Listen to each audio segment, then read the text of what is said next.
Have you been dreaming of the perfect Italian seaside adventure?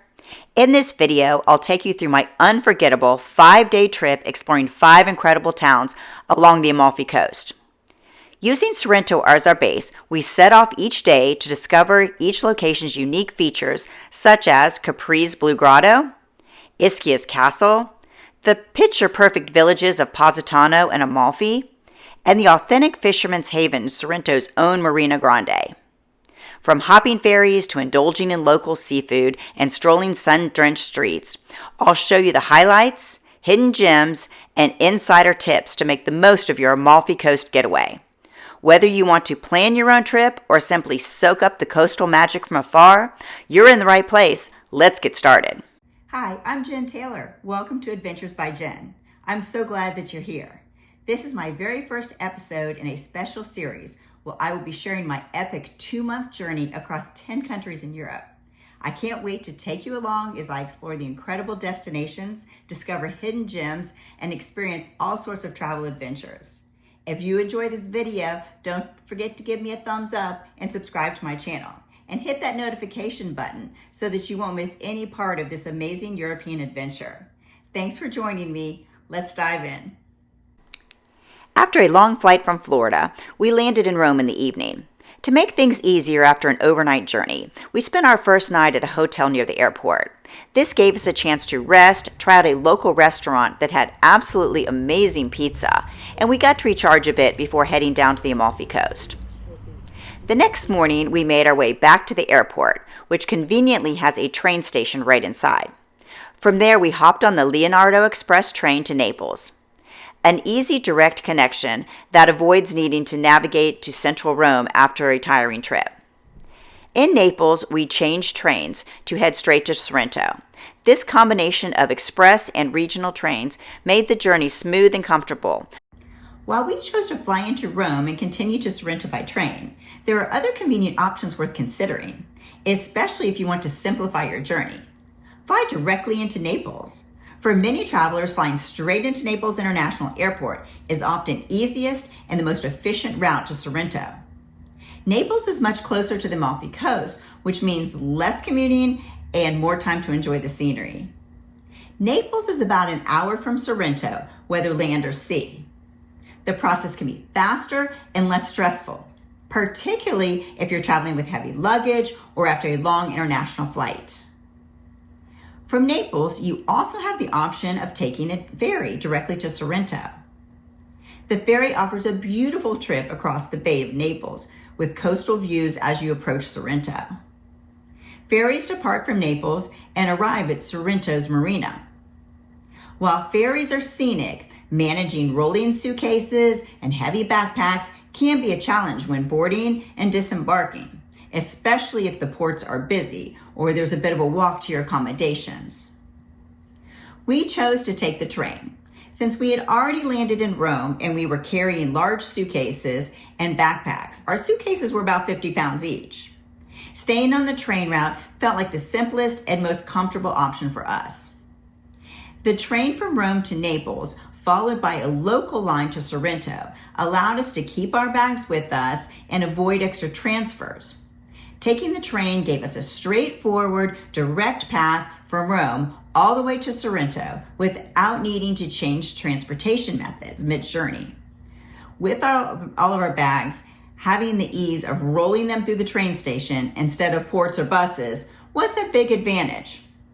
Every traveler's preferences are different, but if you're starting off in Rome and already have a train ticket, and especially if you're packing heavy, the train is a reliable and comfortable choice. However, flying into Naples and heading straight into Sorrento by car or by ferry is generally quicker and more direct option for most visitors.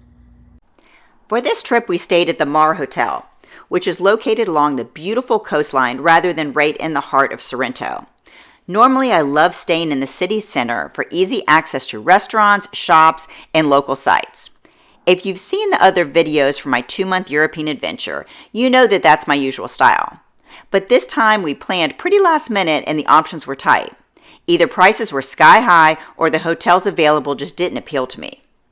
Although being outside the city center did mean a bit more commuting, the Mar Hotel turned out to be a real gem. The property is gorgeous with a beachfront location, a stunning pool overlooking the sea, and a stylish bar and restaurant that made it feel like a relaxing resort. Transportation was actually quite manageable. The hotel offers a shuttle to and from Sorrento 4 times a day. If the shuttle schedule didn't match up with our plans, it was only about a 15-minute walk to the train station. And from there, a quick 7-minute train ride took us right into Sorrento's city center, which was perfect for catching ferries to the other Amalfi Coast towns. Our room was quite lovely. It was bright, spacious, and distinctively European, with colorful tile work and stylish features that gave it plenty of charm. Even though the Mar Hotel wasn't central like I usually like, the setting and amenities more than made up for it. Our first full day on the Amalfi Coast began with a stunning ferry ride along the Mediterranean, the coastline unfolding into dramatic cliffs and colorful villages perched on the hillside. Pulling into Positano by sea is truly magical. The town looks as though it has been painted onto a cliff, with pastel houses tumbling down toward the water and bursts of flowers everywhere you look. Once we arrived, we took in the views from the marina and admiring the beach. It has the unique dark pebbly sand. Having growing up on the white powdery beaches of Florida, I was happy just to look. Wading into the rocky water isn't really my thing unless I have on water shoes, so instead we set off to explore the town itself. One of the best parts of Positano is simply wandering. The village is known as the vertical city, for its steep winding streets and many staircases. Every turn brings a new perspective. Quaint alleyways lined with lemon trees, vibrant bougainvilleas cascading from balconies, postcard-perfect shops selling homemade sandals and breezy linen clothing, and cozy cafes to view the sea. Since we visited in May, right in the shoulder season, we found the streets lively but not packed, which made the window shopping and strolling a joy. The weather was gorgeous with mild temperatures and plenty of sunshine, ideal for taking our time and soaking it all in. A real highlight was a lunch at Ches Black, a lively spot right on the main beach that I'd heard about from other travelers. The atmosphere was relaxing and buzzing with locals and visitors alike, enjoying the view and the fresh seafood. I ordered the ahi tuna and it was absolutely delicious. So fresh, flavorful, and beautifully prepared. The restaurant decor and vibe made it the perfect place to watch the world go by as we enjoyed a truly memorable meal. What makes Positano such a delight is the charm at every level. It is easy to see why artists, writers, and travelers have fallen in love with this place for generations. If you're planning a visit, I highly recommend you just let yourself get lost here. With every turn, Positano offers something memorable: views, flavors, and moments that define the magic of the Amalfi Coast. After an enjoyable morning in Positano, we boarded the ferry for another scenic ride further along the coast to Amalfi. Approaching the harbor, we could already feel the energy of the day picking up as more visitors arrived.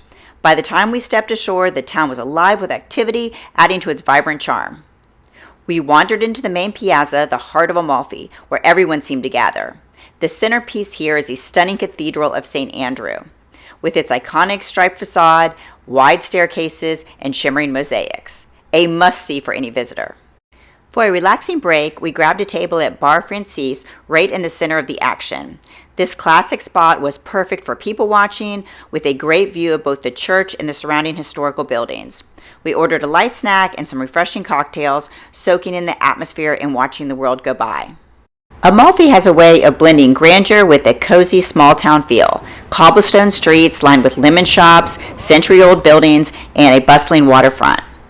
Though it was definitely busier than the quieter hours in Positano, that late afternoon buzz made our stop in Amalfi feel festive and full of life.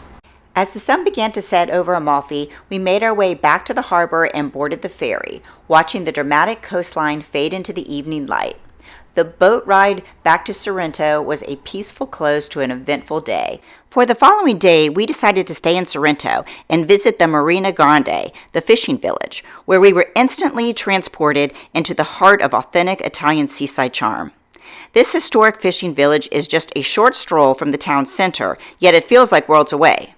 Quaint, colorful houses line the curved bay. The gentle hum of the waves and the salty breeze set the perfect mood as you explore this hidden gem. The marina's atmosphere is vibrant but relaxed. Wooden boats drift lazily in the water, and Mount Vesuvius looms gently in the distance. Wandering along the waterfront, you're spoiled with your choice of seafood restaurants. We chose the iconic Bagni Delfino, which is perched on a pier with a panoramic view of Naples' glittering bay. I chose to get the sea bass. They bring the entire fish and debone it right at your table. It was absolutely amazing. Each of the restaurants serve up their distinct versions of Sorrento's culinary traditions. What makes eating there so memorable is the sheer freshness of the seafood. Everything from octopus carpaccio to grilled daily catch is sourced right off the local boats. Many places start you with a crunchy, colorful bruschetta or a cold seafood salad. Then they wow you with the main dishes, like pasta tossed with clams, shrimp, and cherry tomatoes. The flavors are bright, briny, and distinctively Mediterranean, often paired with a glass of local wine or a limoncello. But the food is just one part of this magic. As the evening falls, the Marina Grande truly transforms. The golden light glistens on the calm sea, painting the pastel buildings in sunset pinks and fiery oranges. Find a spot on the pier to settle in at a seaside table. This is one of the best places in all of Sorrento for a sunset view.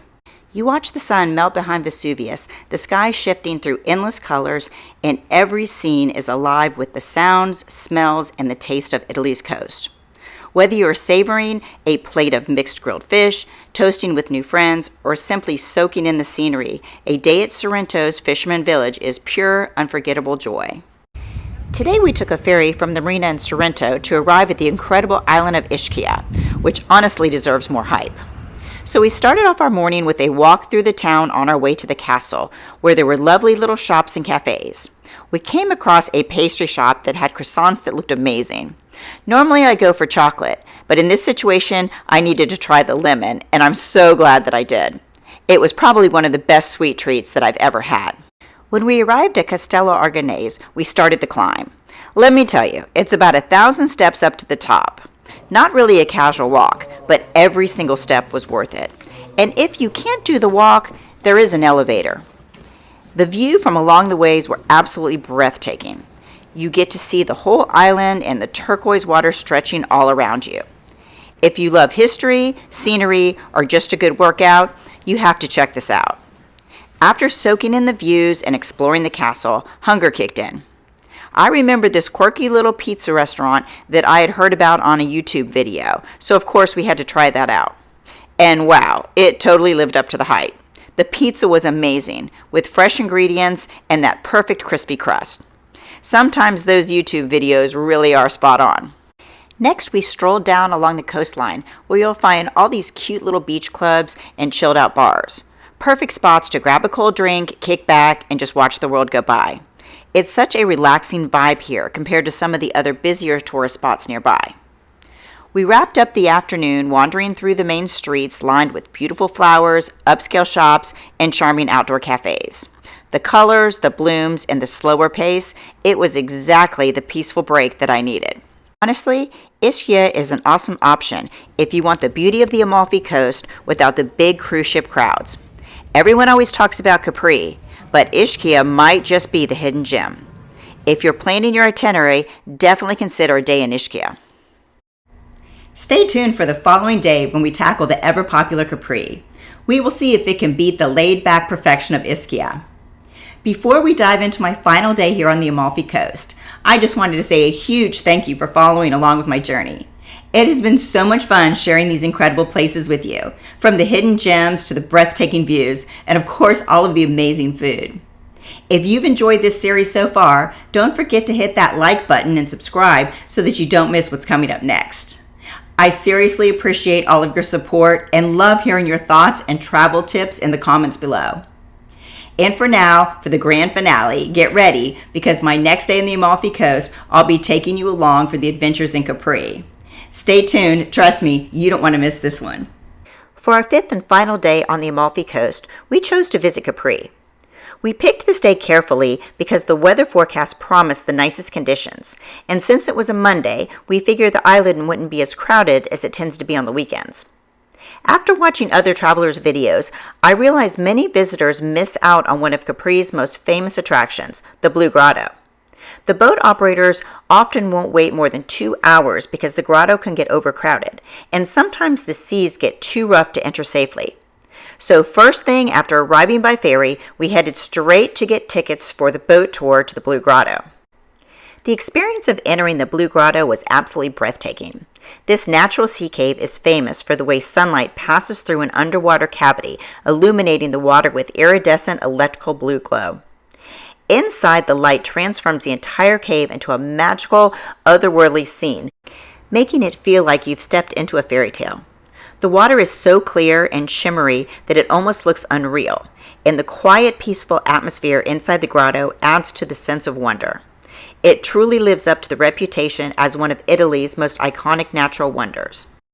After visiting the enchanting Blue Grotto, we hopped on a second boat to tour the rest of Capri Island, taking in some of its most famous and breathtaking sights from the sea. One of the highlights was passing by the iconic Faraglioni rock formation, 3 towering limestone stacks that rise dramatically from the sparkling Mediterranean waters. Legend has it that if you and your loved one sail through the arches in the middle rock, that your love will last forever. It's a romantic tradition that adds an extra layer of magic to the stunning scenery. We made sure to glide right under that arch, taking in the incredible views of the rugged cliffs covered with lush greenery and wildflowers. During the boat tour, we also admired some hidden sea caves, pristine coves, and the striking coastline that Capri is famous for. Vivid turquoise waters contrasting beautifully with the limestone cliffs. The clear emerald water was mesmerizing, as the fresh sea breeze made the whole experience feel truly special and unforgettable. This boat tour gave us a unique perspective of Capri's natural beauty, far beyond what you can see from the town itself, making it a must-do for anyone visiting this island. After our unforgettable boat tour, we returned to Capri's bustling port and caught a taxi that whisked us up to the island's famous chairlift. Although we had to wait in line for about 20 minutes, the anticipation only made the experience sweeter. Once at the top, the panoramic views took our breath away. From this vantage point, we could fully appreciate the island's dramatic landscape, the vibrant greenery covering rolling hills, the quaint town spread out below, and the sparkling Mediterranean Sea surrounding it all. The 3 iconic limestone rocks from our boat tour earlier were visible once again, standing strong and majestic against the horizon like ancient sentinels guarding the coast. The quiet tranquility at the summit contrasted beautifully with the lively streets below, giving us a peaceful moment to soak in Capri's stunning natural beauty. This viewpoint offered a whole new perspective on the island, one that truly captures the magic that draws visitors here time and time again. After coming back down the chairlift, we stepped into the lively heart of Capri town, where the streets buzzed with energy and color. We stopped at a little local restaurant that instantly felt like a hidden gem. There we indulged in fresh melon wrapped in sweet prosciutto, a delightful start that perfectly captured the flavors of the season. We washed it down with fun, zesty lemon drinks that celebrate Capri's famous lemons, adding a refreshing twist to the meal. But the real star was the lasagna, hands down the best we've ever had. Rich, perfectly layered, and bursting with flavor. It was the perfect comfort food to round out the day. This delicious meal was a wonderful way to soak up the vibrant vibe of Capri before heading back to the ferry for a scenic ride home to Sorrento. It was an unforgettable end to a magical day on this stunning island. Well, that's a wrap. I hope you've enjoyed the 5 days that we spent in the Amalfi Coast. Please continue to follow along with my European adventure. I've got 2 months going to numerous countries and would love to bring you along.